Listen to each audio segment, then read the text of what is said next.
Kedua malaikat itu tiba di Sodom pada waktu petang.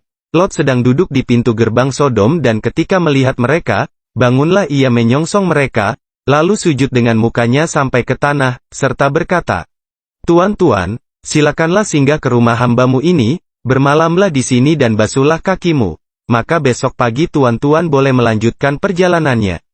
Jawab mereka, "Tidak, kami akan bermalam di tanah lapang." Tetapi karena ia sangat mendesak mereka, singgahlah mereka dan masuk ke dalam rumahnya, kemudian ia menyediakan hidangan bagi mereka, ia membakar roti yang tidak beragi, lalu mereka makan. Tetapi sebelum mereka tidur, orang-orang lelaki dari kota Sodom itu, dari yang muda sampai yang tua, bahkan seluruh kota, tidak ada yang terkecuali, datang mengepung rumah itu. Mereka berseru kepada Lot, "Di manakah orang-orang yang datang kepadamu malam ini?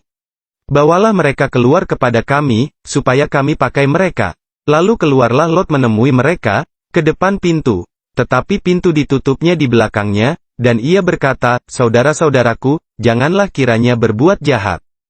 Kamu tahu, aku mempunyai 2 orang anak perempuan yang belum pernah dijamah laki-laki, baiklah mereka kubawa keluar kepadamu, perbuatlah kepada mereka seperti yang kamu pandang baik, hanya jangan kamu apa-apakan orang-orang ini, sebab mereka memang datang untuk berlindung di dalam rumahku." Tetapi mereka berkata, "Enyahlah." Lagi kata mereka, "Orang ini datang ke sini sebagai orang asing dan dia mau menjadi hakim atas kita. Sekarang kami akan menganiaya engkau lebih daripada kedua orang itu." Lalu mereka mendesak orang itu, yaitu Lot, dengan keras, dan mereka mendekat untuk mendobrak pintu. Tetapi kedua orang itu mengulurkan tangannya, menarik Lot masuk ke dalam rumah, lalu menutup pintu. Dan mereka membutakan mata orang-orang yang di depan pintu rumah itu, dari yang kecil sampai yang besar, sehingga percumalah orang-orang itu mencari-cari pintu. Lalu kedua orang itu berkata kepada Lot, "Siapakah kaummu yang ada di sini lagi? Menantu atau anakmu laki-laki, anakmu perempuan, atau siapa saja kaummu di kota ini, bawalah mereka keluar dari tempat ini, sebab kami akan memusnahkan tempat ini, karena banyak keluh kesah orang tentang kota ini di hadapan Tuhan, sebab itulah Tuhan mengutus kami untuk memusnahkannya." Keluarlah Lot, lalu berbicara dengan kedua bakal menantunya, yang akan kawin dengan kedua anaknya perempuan, katanya, "Bangunlah, keluarlah dari tempat ini, sebab Tuhan akan memusnahkan kota ini." Tetapi ia dipandang oleh kedua bakal menantunya itu sebagai orang yang berolok-olok saja. Ketika fajar telah menyingsing, kedua malaikat itu mendesak Lot, supaya bersegera, katanya, "Bangunlah, bawalah istrimu dan kedua anakmu yang ada di sini, supaya engkau jangan mati lenyap karena kedurjanaan kota ini." Ketika ia berlambat-lambat, maka tangannya, tangan istri dan tangan kedua anaknya dipegang oleh kedua orang itu, sebab Tuhan hendak mengasihani dia. Lalu kedua orang itu menuntunnya keluar kota dan melepaskannya di sana. Sesudah kedua orang itu menuntun mereka sampai keluar, berkatalah seorang, "Larilah, selamatkanlah nyawamu, janganlah menoleh ke belakang, dan janganlah berhenti dimanapun juga di lembah Yordan, larilah ke pegunungan, supaya engkau jangan mati lenyap." Kata Lot kepada mereka, "Janganlah kiranya demikian, tuanku. Sungguhlah hambamu ini telah dikaruniai belas kasihan di hadapanmu, dan tuanku telah berbuat kemurahan besar kepadaku dengan memelihara hidupku.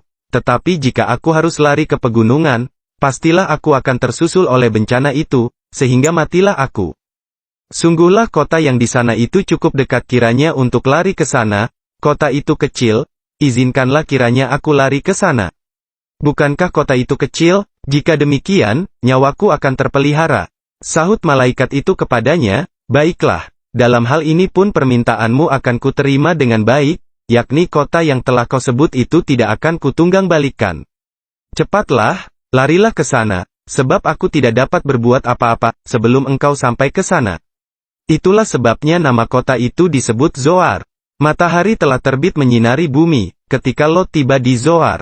Kemudian Tuhan menurunkan hujan belerang dan api atas Sodom dan Gomora, berasal dari Tuhan, dari langit, dan ditunggang balikan nyala kota-kota itu dan lembah Yordan dan semua penduduk kota-kota serta tumbuh-tumbuhan di tanah.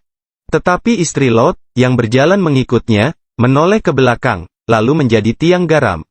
Ketika Abraham pagi-pagi pergi ke tempat ia berdiri di hadapan Tuhan itu, dan memandang ke arah Sodom dan Gomora serta ke seluruh tanah lembah Yordan, maka dilihatnyalah asap dari bumi membubung ke atas sebagai asap dari dapur peleburan.